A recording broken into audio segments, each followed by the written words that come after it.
I'll pray. All right. Our Father in heaven, we acknowledge we don't know our own hearts, but you do. Bless us, help us to understand. Ask it in Jesus' name. Amen. If a man can't even see his own heart, doesn't know his own heart, how's he going to choose a woman or a man? I'm going to speak as a man this morning. It's all vice versa. How's a man going to choose a wife when he can't even read his own heart? How's he going to read hers when he can't read his? What's the answer? The answer's simple. Don't choose, let God choose. So this morning, you got a Bible, that's good.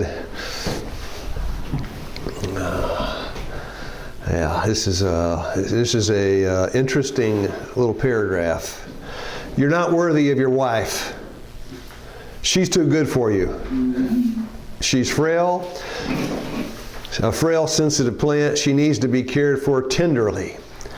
She earnestly desires to do the will of God, but she has a proud spirit and is timid, shrinking from reproach. It is as death to her to be the subject of observation or remark. By the way, are there any perfect wives or husbands out there?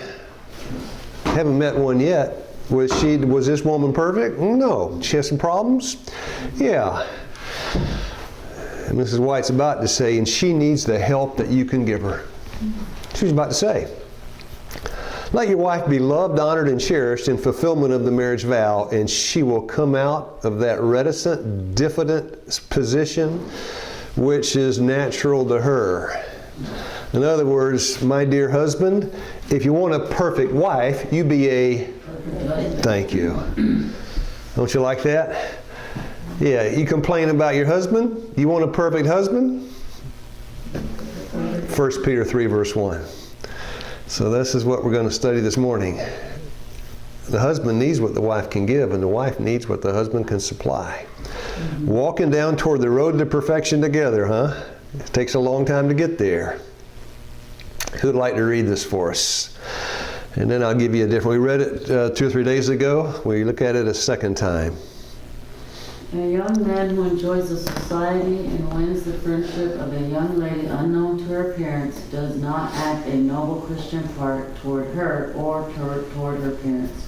Yeah, don't want to win the society, win the friendship or enjoy the society, without the parents knowing. So I'm going to get on the bus. Big city, crowded bus. I jump on. I've been praying about a certain woman. I've been asking the Lord what He thinks. And there she is, sitting on the bus. No, on the crowded bus, there she sits. And on that whole bus, there's only one empty seat beside her. Where am I going to sit? I'm going to rub my hip up against hers? No. I'm going to crowd in close? No. Am I going to take an opportunity of a chance meeting? Or does it make a difference when you touch somebody? Yeah. Yes. When you're hip to hip, does that change everything? I don't know. But, I got touch is a dangerous thing. I was at a meeting one time in Vietnam, and I was getting ready to walk to my hotel, and a lady told me this was a dangerous road. I said, well, she said, I'll give you a ride. Now she's sitting there on a motorcycle. Hop on the back. What do you think, ladies? Say it louder, Addie. Run away! Thank you. Better to be with the thieves down there in the dark alley than to be on the back of that motorcycle with a woman. I speak as a real husband. Come on. Yeah, this is all I'm speaking as a real man and a real husband. A young man who enjoys the society, yeah. You have no license unless you have permission. Then your permission gives you license to do certain things. Right? So these are the two methods. I'll tell you which one I like better after I read it. Courtship, as it is carried on in this age, is a scheme of deception and hypocrisy with which the enemy of souls has far more to do than the Lord. Good common sense is needed here if anywhere, but the fact is it has little to do in the matter. Common sense ain't common. So there are two ways that I've seen. I don't have any reference on this. I have a reference you should ask the parents. How do you ask them? I know of two ways. And I've talked to a lot of young men in the last 26 years. I mean a whole lot. So time comes. They prayed where? They asked God. Then they talked to who? God first, right? Then? Parent. To the parent. Then who? Parents? And then who? To the elder or the experienced person. Do you need some wise counselors? Yes. Yeah. And then you're ready to talk to who? Whoever intended. You missed a big step. Not the intended, but the parents of the intended. Because you got to get permission. So how do you talk to the parents? Two ways. Number one, you go straight to the parents. Number two, you go straight to the lady. I like this one better. Sister so-and-so. Yeah? I would like your permission to ask your father if I may have a friendship with you in order to consider if the Lord may be leading in a serious relationship. Of course, the lady's going to go, huh? And she's going to say yes. I would be like, yeah. Yeah. And then if you don't want to see hide nor hair of that man, what does the lady do? What does the lady do? She calls her father and tells him what? No. Tell that man no. Yeah. Of course. And then so he goes to the dad. That's how you do it. That's one way. No, that's one way. And it goes to the dad. I'd like permission to have a friendship with you, and our friends down the road did that, right? He did that. I'd like your permission to have a friendship with this lady. And of course, he just got off the phone with his daughter. And he says, no. That plan saves the heart of a young man because men can't stand rejection. You agree? They don't go to the parents first. I mean, they don't go to her to ask her to go to the parents. That's okay too. They're trying to do the right thing, they go to the parents. Because the parents, if he's any kind of father at all, what will he do? Ask the Let's daughter. say, That's it. yeah. Yeah. What do I say? Yes. Yeah. He'll talk to the daughter. He's And now, if he strongly likes this young guy, he says, this is it. And she says, no, I'm not interested. He could talk to her. But he's not going to twist her arm and make her, right? If he's any kind of father at all. So yeah, he'll tell the guy, well, hold up, let me meditate and pray about it. And he calls the girl. Look, this guy came to me, and she said, tell that guy no. or let's talk about it, Dad. Yeah, it saves the heart of the young man. I like that. I know it hardly ever happens like that. Oh, yeah. Sister Aisha, it hardly ever happens like that.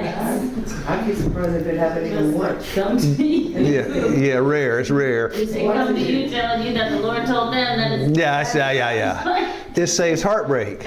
Now, by the way, let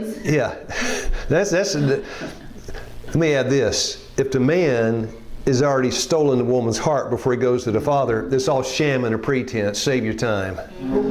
Yeah. And it's just, you're walking a crooked road.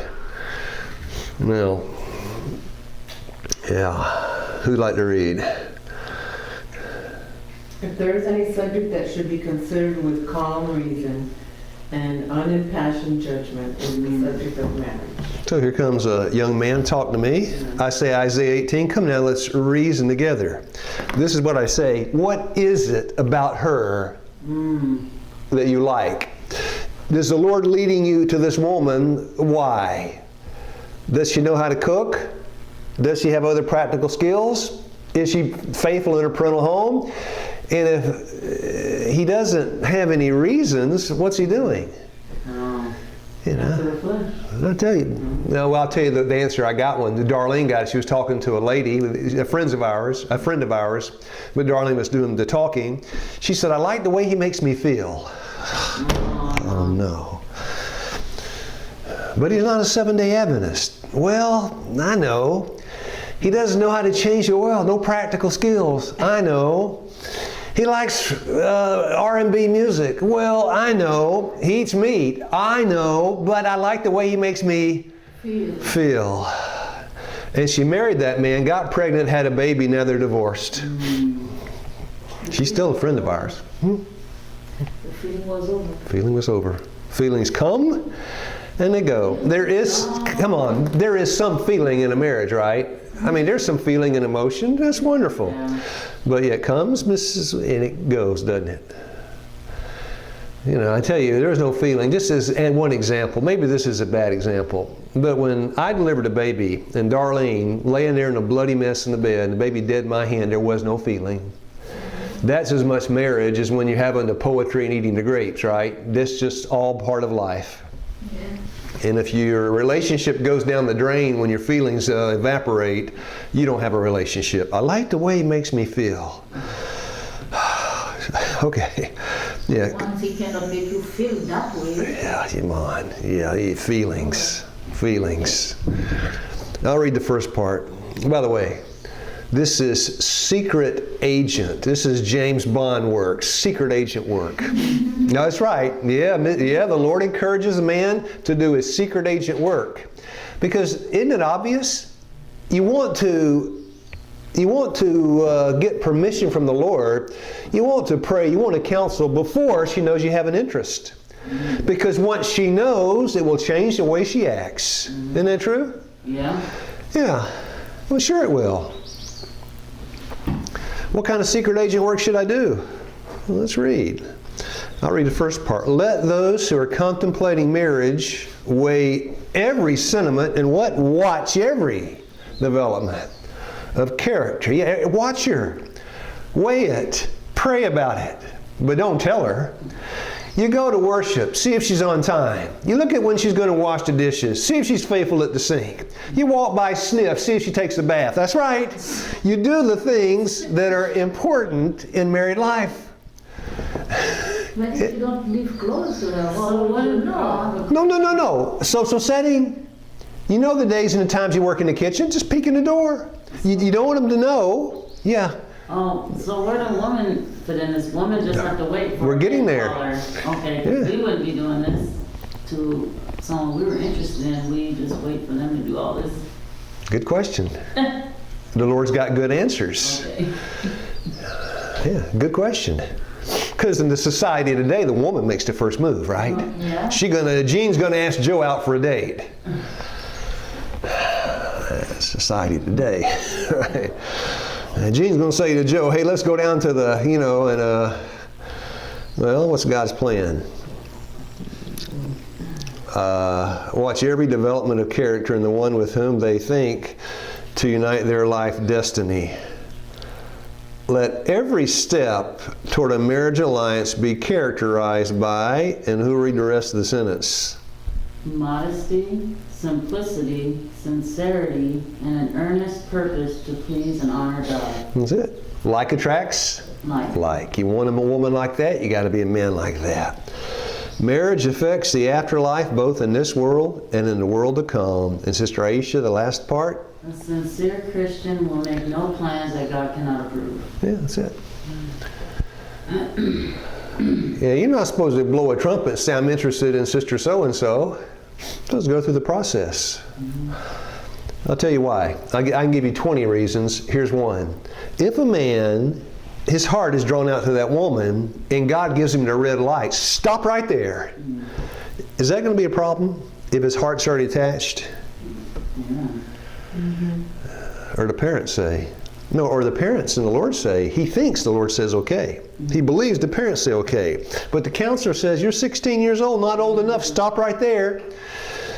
But he's already gotten hooked up, his attachments, his feelings and emotions. It's going to be hard to turn back. It is. Secret agent work means secret agent work. Watch, pray, wait, but don't advertise it. Don't blow your trumpet. This is after you've cleared it with God, your parents, and your counselors. I know this may seem narrow, but this is 100% fail-proof. Yeah. And look how many people are divorced today. Now, before you became a Christian, the life you lived, how many people were divorced around you?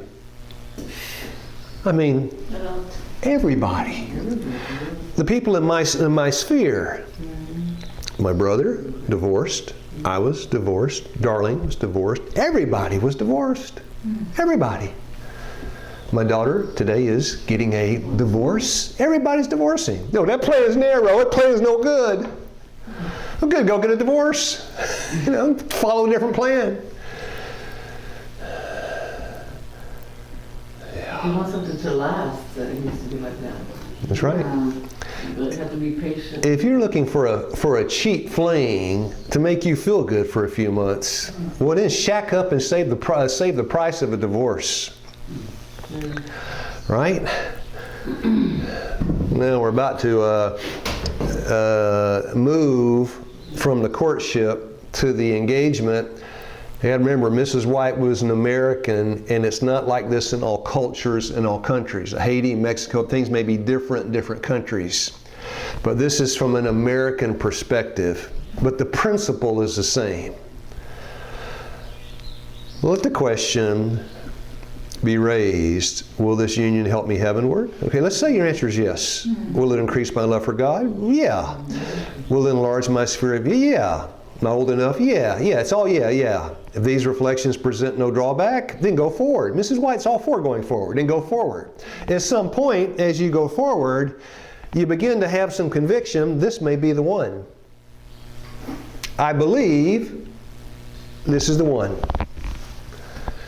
She believes I am the one. So in America, what we do, we have a point where we say, we have decided to unite our hearts in bonds of matrimony, and we set the marriage date, and you call that the engagement. She's about to start writing about the engagement. That's when you say, we are sure. When we set the date, 3 months, 6 months, whenever, set the date, and now we are engaged to what? To be married. But even if an engagement has been entered in, by the way, as you approach the engagement, do the nature of the questions change just a little bit? Because before you're asking, do you know how to make waffles? Do you know how to fold a shirt? Now what are you asking? Oh, come on, deep questions. The things that are, huh? Yeah, they're deep. They're deep. I can name a few. How many children do you want? I want 1. How many do you want? 8? That comes after the engagement? No. As you draw near, you're getting into deeper waters, right? Yeah. And the first, you don't want to ask that the first question. How many children are you going to have? How many times you want to get pregnant? Come on, that way it's come down the road. So how many children do you want? 14? I don't want any. Is that a problem? Yes. As soon as we get married, I want to go into mission service and go to India or Timbuktu. Lady said, I'm staying in Cleveland. Is that a problem? Yes. Write them down the list. I believe in a washing machine. And he says, you need to prepare for the time of trouble, don't need one. Is that a problem? Yes. Yeah. I'll get you a washboard. Yeah. And a tub. Thank you. Oh, Sister Mara, he'll get you a washboard. But look, these are questions that affect your happiness, right? The ones you don't want to, and we'll get to a couple more in a minute, but yeah. But next question. I know another one. She says, want to live across the street from my in-laws. I say, want to live across the country from your in-laws. Is that a problem? Yes. Have you known anybody like that? I have. Yeah, I have. Can that be a problem? Yeah. Everything can be a problem you talk about now. And as the engagement comes, it gets even more serious, right? The questions. Yeah. Because you don't want any surprises after that preacher says, until death do you part. No surprises at the morning after the wedding. You don't want to turn the honeymoon into a sour moon, right? You get it all before you go into the marriage. This is just practical. Even if an engagement, how many times in a Hollywood movie do you see this kind of talk? How many times? Oh, Fairy tale. Thank you. It's a fairy tale. They ride off into the sunset, and they're happy. They're happy ever after. And the actors in that movie had just gotten a divorce. But even if an engagement has been entered into without a full understanding, that's the problem. You entered into an engagement, but you didn't ask the right questions. The problem is you. Right? Without a full understanding of the character of the one whom you will intend to unite. But let me stop now. So you didn't do your research. You didn't do your secret agent work. Now it's the engagement. The families are coming together for the married. Are you now committed to marry? Can you turn back at the last minute? Yeah. Can the father stand up? The preacher says, who gives this woman? Can he stand up and he said, not me, I changed my mind. Yes. Yeah, now who reads? Start reading it, but even if. But even if an engagement has been entered into without a full understanding of the character of the one with whom you intend to unite, do not think that the engagement makes it a positive necessity for you to take upon yourself the marriage vow and link yourself for life to one whom you cannot love and respect. Yeah. Isn't that good? Well, I'm gonna offend some people here. Spent all this money renting my tux, got a this and got that, got a limo reserved to take us to the Holiday Inn. And what? Just say no. I made a terrible mistake. No. I have the most painful sense of helplessness when parties come to me for counsel upon this subject. She's about to say, I'm speaking God's words to them. I may speak to them the words that God would have me, but they frequently question every point. They won't listen and they won't reason. Now some deeper questions. What about the Sabbath? How do you keep it versus how I keep it? I'm not telling you how to keep the Sabbath, but you meet a man that thinks it's fine to go out to eat lunch on Sabbath and you don't. I'm not saying anything, but you think it's fine and he doesn't. And 50 other things on the Sabbath. That's going to be a problem. He's not a Seventh-day Adventist. Where are the children going to go to church? No, where are they going to go to church? Right? When are they going to go to church? I may speak the words that God would have me, but they frequently question every point. That's what I call questioning to doubt, not questioning to believe. I question the Bible, don't you? I question to believe. Question to doubt. And plead the wisdom of carrying out their own purposes, and sooner or later, what do? They do it. Yeah, and it's just why you can't talk to them. We say the horse is out of the barn, and to get him back in is just about near impossible. Right? Once the emotions and the feelings get hooked up, that's it. That's it. This is to the young people. Yeah. I'll read the first sentence. Somebody else can read the rest. The majority of the marriages of our time and the way in which they are conducted make them signs of the last days. So why? Why? Tell me. Explain, Mrs. White. She does. Go ahead, somebody. Men and women are so persistent, so headstrong that God is left out of the question. You think Pharaoh is headstrong? Somebody on this subject makes Pharaoh look like a baby.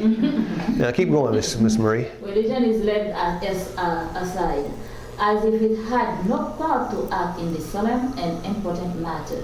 But unless those who profess to believe the truth are sanctified through it and exalted in thought and character, they are not in as favorable a position before God as the sinner who has never been enlightened in regard to his claim. So that first part, it's not love, it's love for the world. Now here's the problem.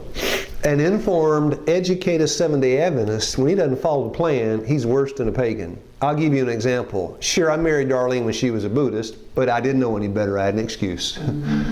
Now, for you, one of you, to marry a man that's not a Seventh-day Adventist, that's very different from me marrying somebody that was a Buddhist, right? Because you know. I didn't know. Or you know, right? You know, don't you? Yes, you do. Yes. You talk to Darlene before you get too serious, right? You know. I didn't know. James 4:17, to him that knoweth to do right and doeth it not, to him it is sent. I didn't know. But we know. Yeah, knowledge not acted upon is, well, if you act upon it, that's wisdom. If you don't act upon it, that's foolishness. Well, I didn't know. I did not know that Buddhism was bogus. You do, right? Don't marry a Buddhist. You know? You do. He comes, tells you he loves you and God chose me to, don't marry him. Don't marry that Buddhist. God bless all the Buddhists. But don't marry one. Now, where is love in all this mess anyway? Where is love? Answer? It's a principle. It's that principle is at the foundation of everything. Even if an engagement is entered into without a full understanding of the character of the one with whom you intend to unite, do not think that the engagement makes it a positive necessity for you to take upon yourself the marriage vow and link yourself for life to one whom you cannot love and respect. That's it. You can't love them? Don't marry them. Be careful how you enter into conditional engagements. But better, far better, break the engagement. Break the engagement before marriage than separate afterward, as many do. Better to break the heart before you get married than to break the life after you do. You may say, but I've given him my promise. And now you want me to break it? Retract it? What's the answer? Yes. Yes. If you have made a promise contrary to the Scriptures, by all means retract it without delay, and in humility before God, repent of the infatuation that led you to make so rash a pledge. Far better take back such a promise in the fear of God than keep it, and thereby dishonor your Maker. Yeah, better to break the heart than dishonor God. There was a courtship, a painful one. I remember, this is 20 years ago, when I was on the staff at Wildwood. There was a young man and a young woman, and they were having a courtship. It was going for months. He told her one day, I don't think God's leading. She felt very much that God was. He said, I don't think God's leading. He said, I'm breaking it off. Just like, I'm breaking it off. She couldn't even stand to be in the same room with him. Every time she looked at him, her heart broke. Dangerous. Yeah.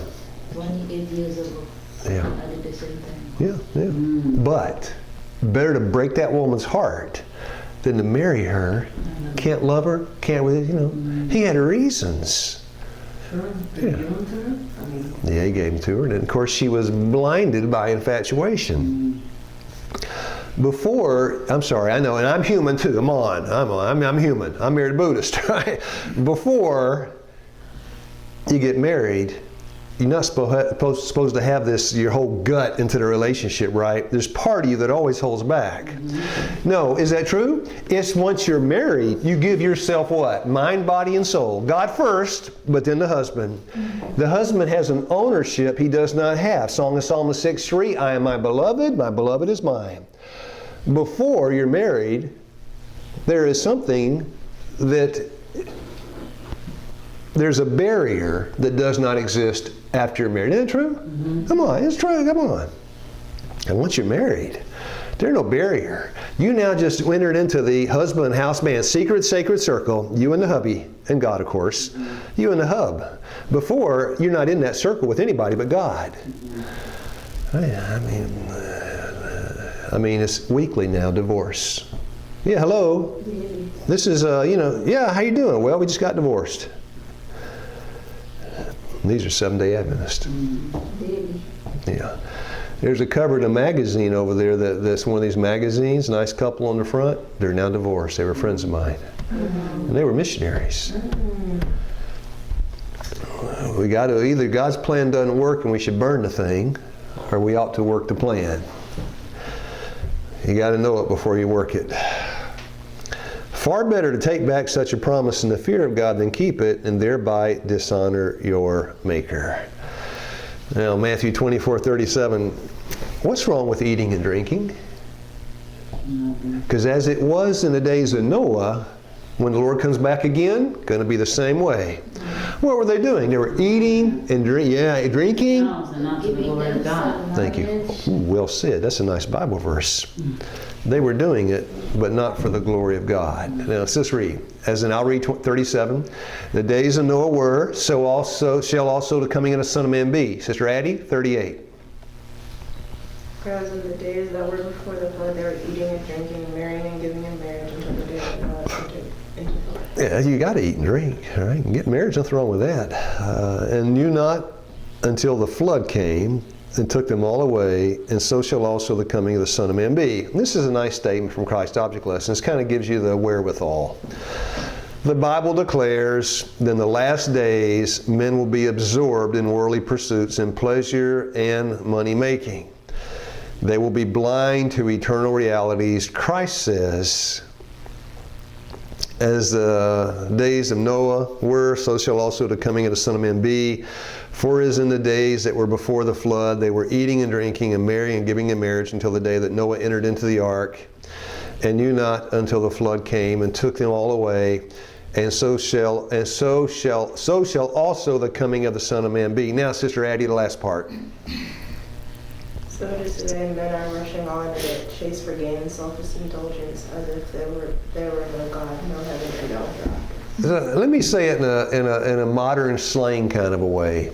If God's not in the picture, what kind of picture do you have? No, if a husband and wife get married and God's out of the picture, will those two people ever be content? No. No. Let me tell you why. Because I went through it. Married at 18, divorced at 22. If your conversation revolves around sports, concerts, movies, drugs, all of that, will that ever fulfill you? No. Leaves you empty as the day is long. And you all were worldly to start with. So don't look like it's I'm going to shock you with what I said. You're all worldly to start with. Isn't that true? Yeah. Isn't that true? Yeah. I wasn't. I was born in Seventh-day Adventist sanctified. No, you weren't. No, you weren't. It's empty. I mean, how many days can you spend talking about the last Super Bowl? Or the honors you garnered when you were a graduate student at Princeton? Come on. It wears out after a while. Well, that was a good concert. My first wife. That was a good concert over in Savannah. What do you want to go see next? Saw the Eagles play in Hotel California. Where are we going next? Let's hear Mick Jagger and the Rolling Stones. Okay, where are we going to go next? And pretty soon Mick Jagger gets old, doesn't he? Doesn't he get old? I mean, literally. Now he's in a wheelchair. Figuratively, symbolically, spiritually, when there was a spiritual, it just gets old. I've had people tell me, it just got old. Mm-hmm. Well, because it was old. There'll be a lot of ugly tattoos on people. I tell you what, I saw I may have told this, because when you get old, you get senile, repeat yourself. Our friend, we had a lifestyle guest, he lived in Los Angeles. I visited him on the way out of the country. He took me around to see the sights. I didn't want to go. I just want to show you these things. They're so great. I'd rather not. Let's go have lunch. Let me take you to the Wax Museum and the Walk of the Stars. And I said, yeah. And I went. Saw Michael Jackson outside the Wax Museum. Yeah. And we talked a while. I said, is that Michael Jackson? He said, no, it's just a wax. And we were talking. He was a lifestyle guest. Nice man. Nice man. And we walked into Hollywood, and there was a lady sitting, it was a mall, like a bar stool, sitting with her back to me. And all I could see was a string tied around her neck and a string tied around her lower back. Mm-hmm. But all I saw was her back. And I looked, and her back was covered with tattoos. Everything I could see was covered. Mm-hmm. What you said, Sister Moore, I thought when that woman gets to be 85 years old, she's going to be sorry for what she did. Right? Isn't that true? She's going to regret. She's going to regret what she did. Sister regretted her tattoo, but she had a tiny little flower on her side. Yeah. Like, once you get pregnant, you're going to regret that. You're going to regret that. No foresight. You're going to regret that. And then it's common today, tattoos. In my day, tattoos weren't so common. But today, everybody's got them. Let me tell you something else, too. And I almost got a tattoo. I didn't. It was in the Army. Everyone get her wife's name. That's my first wife, tattooed on your arm. I'm glad I didn't. I was drunk, hungover, didn't go. Everybody else came back with her wife's name. They're all divorced now. But this new fad on the earring, I should have got a picture of it. The big circle, the big thing. You've seen it, right? Right? is as big to put your finger through it. Yeah. What do you call it? Gauge. That's what there's a name for it? Yeah. Gauge? How wide the diameter is. Oh. The gauge that you wide it's. But I say something they do with the lips. I know some tribes, They do it with tribes in no, Africa. Oh, yeah, that's what's coming out of Africa. Tribes in Africa have that. They have it in Africa's Yeah. lips too. Yeah. Then this is how the You may say that's coming out of Africa, but 1 Kings 18:19, that's coming out of Baal worship on Mount Carmel. Same thing, cutting themselves and carving themselves and tattooing themselves and all these things. It's coming out of Africa via Baal. And we got our own practices we start here, right? They got some in Africa, we got some here. And they got some devil worship over there in Haiti, and we got some here in Tennessee. It just takes a little different form. But look, a man that does that to his ear, I didn't know it had a name. I had an earring that had a little rod, right? That heals up. You don't know I had one. Something like that, man, you're a mess for the rest of your life. Isn't that true? Yeah, What? The other thing is just a little. Get old, it's just Yeah. Christ has warned us. It's just, He's warned us. Ill assorted, in some cases immature, Christ has warned us this state of things would exist prior to His second appearing. It's worse than He even said, right? It's worse than He couldn't capture it in words. He couldn't hardly capture it in words. It constitutes one of the signs of the last days. A similar state, because Christ would say, look, I had to use English, and the English language can't really describe what's coming. A similar state of things existed before the flood. The minds of the people were bewitched upon the subject of marriage. When there is no such uncertainty, when there is so much uncertainty, so great danger, there is no reason why we should make. Now we're to the next one. Now we're to the next one. You notice that word just popped up, parade. You define parade for me. What's a parade? It's like a show. It's like a show, but specifically a parade. You go to the parade, what do you see? What's a parade? Skin, a lot of skin. Okay, but what is a parade? It's like a display, a procession. All right, it's a procession. You see a lot of skin. What you say is true. You see a lot of skin, but it's like a procession. It's It's idolizing. It's procession. What's she about to talk about? The procession, the parade in marriage, when the processional comes in. That's how the world does it. She says, do we do it that way in our marriages? There is so much uncertainty, so great danger, even if the parties were perfectly suited to each other, but that remains to be tested. Here it is. When those who profess to be reformers, those in humble life, ape the customs and fashions of the worldly wealthy, it is a reproach to our faith. What's she talking about? Back up. Even if the parties were suited, they make a great what? Parade of display. Now you tell me, I've been to marriages. Everybody has, right? Okay. And this is pretty same in most countries. One's one too many for me. I don't like marriages or funerals. Okay. All right, it probably wasn't like this. But in a traditional marriage, first thing you hear is what? And the first thing you see is what? The ring bearer. Yeah, and the bridesmaids and ring bearer, they come in, little boys carrying a pillow with a ring, and then they come in, sometimes throwing confetti, and then here comes the bride. Now the one I went into, it's the focus of it. Now, had the long veil, had like 5 or 6 people carrying it, and every eye in the church is glued where? On the bride. And then the parade comes in, and then she comes up. Now, next question. How much did that wedding dress cost? a lot. Next question. Small fortune. Now, next question then. Small fortune. Next question. How often is she going to wear it? That's it. One time. Maybe a couple after times for photos. For the photos. Yeah. Now, I know you may not like this, ladies. Why not wear a little nice Sabbath dress? Get married and keep wearing the thing. Why did... I mean, everything, all of that is just traditional stuff. That's probably Well, of course it is. added on. Ape the customs of the world. Why did the man, just get a little nice, just brush his suit off, wear that, and keep wearing it on the Sabbath? Yeah. Why do you go 10,000 miles into debt so you can look like this on one day of the year? In the youthful mind, marriage is clothed with romance. Because it's for man more than God, and it's supposed to be in the sight of God. And that's what you said too, the glory of God, where, you got to look at it in a different way. Yeah. In the youthful mind, marriage is clothed with romance. You know, something I saw I had never seen in a long time. I never saw before. Now I find out it's common. I went to a wedding. This is 26 years ago. I went to a wedding. The bride and the groom had the cake.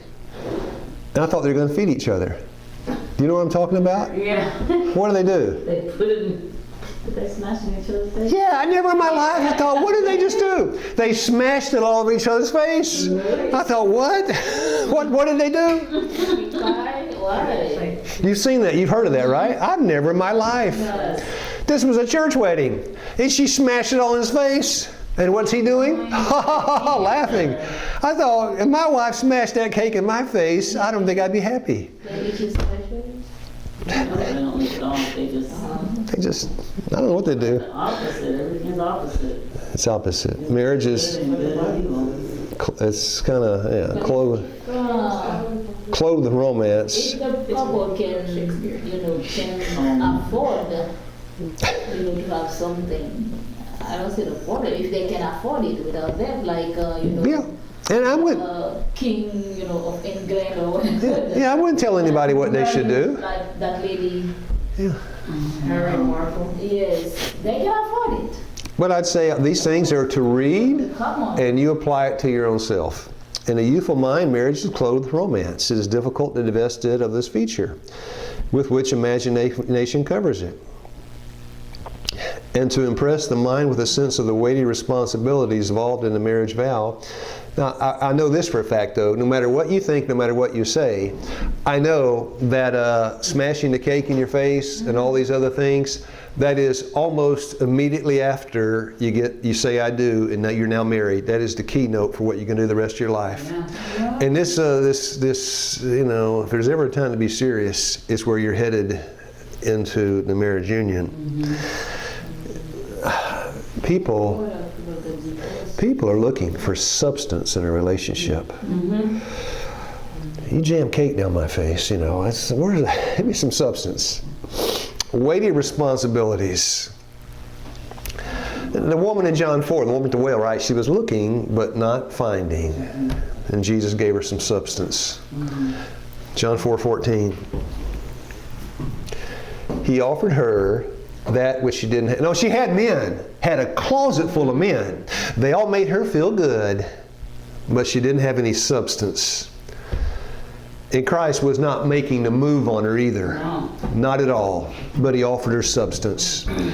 And as he offered the substance, he called her to clean up her life from these men. Yeah, that's what he did. Because you can't have substance in all those men.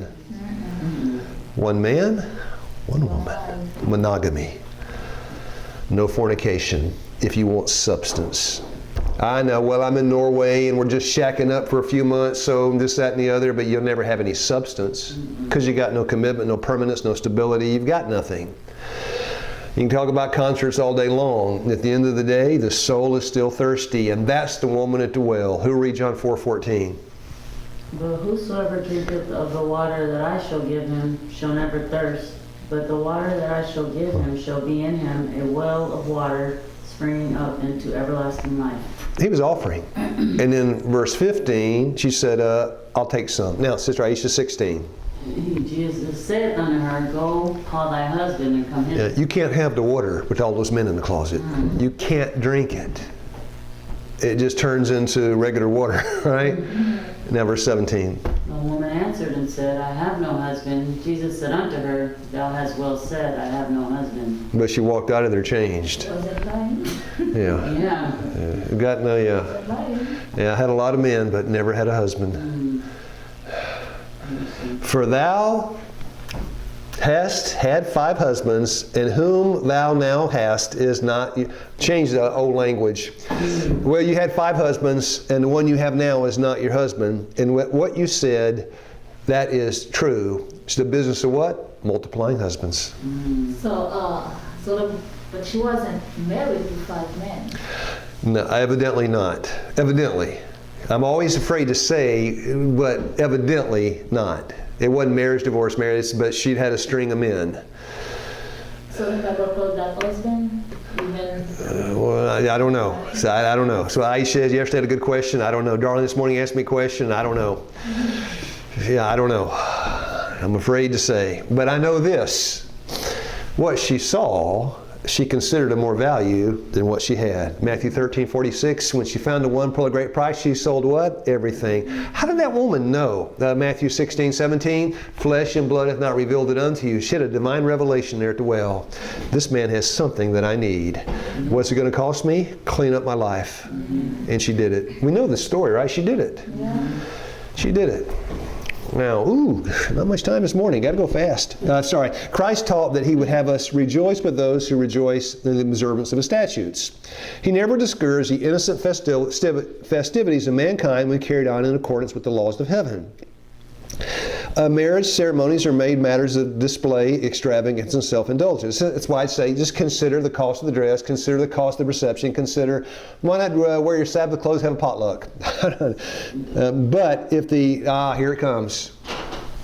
If the contracting parties are agreed in religious belief and practice and everything is consistent and the ceremony be conducted without display and extravagance, marriage at this time need not be displeasing to God. Hebrews 13 verse 4, marriage is honorable in all, and the marriage bed undefiled. But be careful, on this occasion, the wedding, there were no light jests or foolish sayings. Now, is the cake in the face a light jest? I don't know. You decide. Everything was solemn and sacred in connection with this marriage. Wasn't any cracking jokes with an MC narrating something where somebody stands up and makes everybody laugh. Everything was of an everlasting character and deeply impressive, elevating. Thank you. The Lord sanctified this marriage.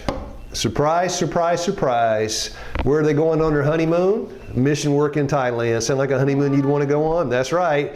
Let's go on a honeymoon out to the slum. Win some souls for Christ. That's not the kind of man I want. What kind of man do you want?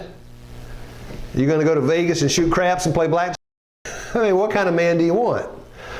These two now unite their interest to work in the mission field to seek and to save them that are lost. Now, Genesis 24. If you have a Bible, that's fine. If you don't, you can just follow me.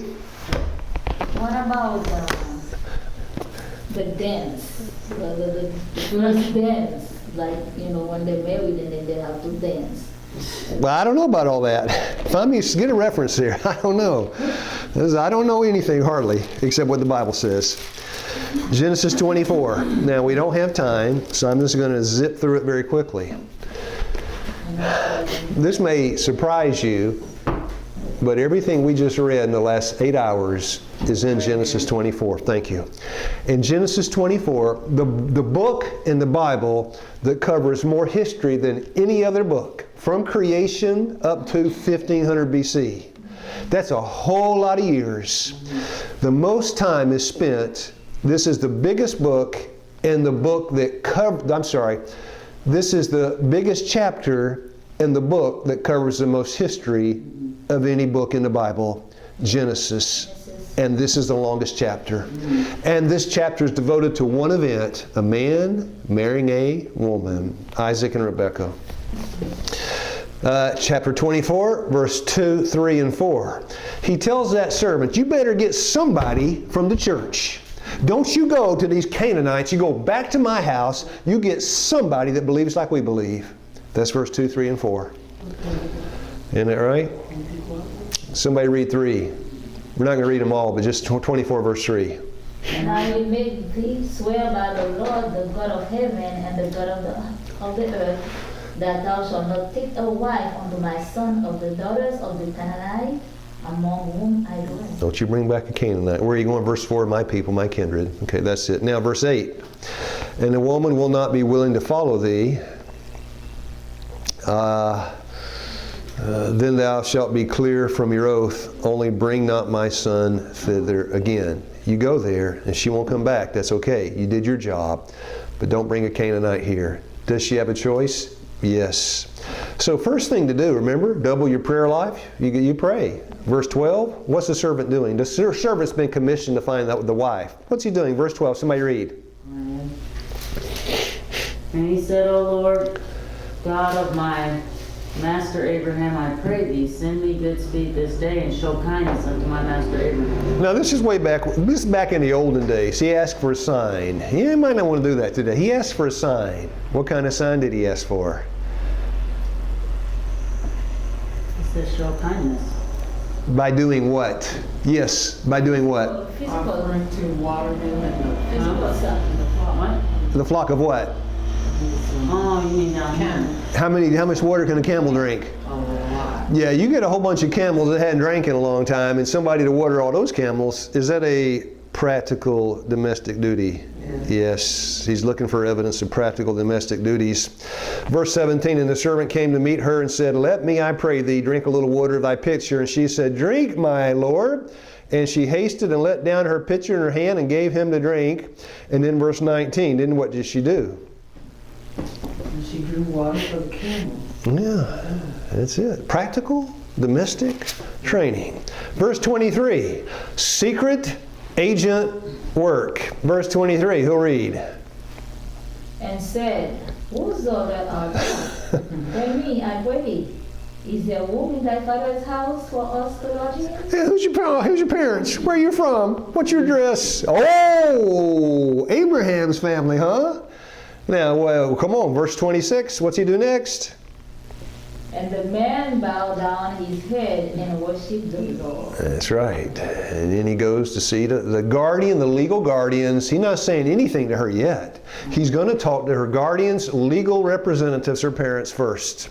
Verse 33, and there was set meat before him, and he said, I will not eat. I got business to take care of. Verse 34, he said, and then he identified himself, I am Abraham's servant.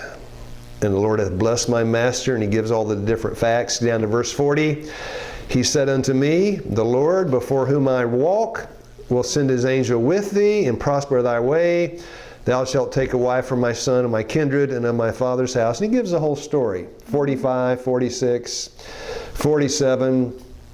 He just recounts the whole story. 48, I bow down my head. It's a recapitulation of the first part of the chapter. Yes. Now verse 49, if he will deal kindly and truly with me, with my master, tell me. Now somebody read verse 50. Then Laban and Bethuel answered and said, the thing proceedeth from the Lord. We cannot speak unto thee bad or good. Yeah, 52, praying some more, right? Praying some more. Worship and prayed. Verse 58. Verse 58, what's that? And they, go ahead. And they called Rebekah and said unto her, wilt thou go with this man? And she said, I will go. Oh, I'm all right. Back up. I'm sorry. 53. I'm sorry. 53. And the servant brought forth jewels of silver and jewels of gold and raiment and gave them to Rebekah. What's that? Dowry. Thank you. Financial? Security. Thank you. Ability, right? This man can take care of a wife. Yes. Isn't that true? Yeah. That's the purpose of it, right? And then, of course, back 56, you read it. They said to them, Lord, send me away. I may go with my master. And he said, she gets a choice. I'm going to ramrod this thing. She must be able to love, respect. She gets a choice. 58, they call Rebekah, said to her, wilt thou go? And she said what? Yeah, and he sent her away to Rebekah, her sister, and they blessed. Now you read verse 60, they told her of the promise, because read verse 60, the promise of Abraham, Isaac, and Jacob, and the seed, and this, that, and the other. Read 60. And they blessed Rebekah and said unto her, thou art our sister, be thou the mother of thousands of millions, and let thy seed possess the gate of those which hate them. Yeah, she knew the prophecy. No, she not a woman. She knows. And Rebekah arose and her damsels, important part, and they rode upon. Camels. That's important. Moses is writing, by the way. What Moses is about to start doing, flipping back and forth. From Isaac to Rebekah, Isaac to Rebekah. And verse 62, he just flipped to Isaac. Isaac, she's getting on the camels. Isaac came from the way of the well, Lahorai, for he dwelt in the south country. And Isaac went out to meditate in the field. At the evening time. Now, does Isaac know the servant's been sent to fetch him a wife? He does know. He knows. All right, wait. Isaac's 40 years old, right? He knows. He's out there meditating. Wonder what he's meditating about. He's waiting on. Thank you. Come on, he's meditating. And he lifted up his eyes, and what did he see? Camel's coming. Then the camel's coming. Now, what would your heart do if you were a man and you recognize your camels and you see some ladies sitting on those camels? Come on, yes, he's human. Is he a human? He's a human. Yes. These are three of the best verses in the Bible right here. And Rebekah, now flip back to Rebekah, and Rebekah lifted up her eyes. Oh, it's a man. And the servant says, yeah, that's the man. Yeah. And what's she doing? Yeah, her face was covered. She took a veil and covered herself. Yeah. And Rebekah lifted up her eyes, and when she saw Isaac, she lighted off the camel, for she had said to the servant, what man is this? And he said, what? That's the man. And the servant had said, it is my master. Therefore she took a veil, covered herself. 66, and the servant told Isaac everything, right? Clued him in. She already knew. 67, rare to find this kind of verse in the Bible, in the Old Testament. 67, who'll read? And Isaac brought her into his mother Sarah's tent, and took Rebekah, and she became his wife, and he loved her. And Isaac was comforted after his mother's death. That's it. Was it? Last question, and then I'm going to pray. I went way long this morning. Last question, then I'm going to pray. The fullness of the love experience, does that come from God, or can a man manufacture that? Comes from God. Well said. Next question. The fullness of the love experience. You know, you don't get it until you say, I do, because then you can't say, I don't. Once you're married, God gives you something He will not give you before you're married. Now, the next 6-7 hours, we study what happens after you say, I do. Courtship, moving into marriage. I'll pray. Father in heaven, bless us as we try to find some simple truths that would fortify us against the wiles and snares of the enemy. I ask it in Jesus' name. Amen.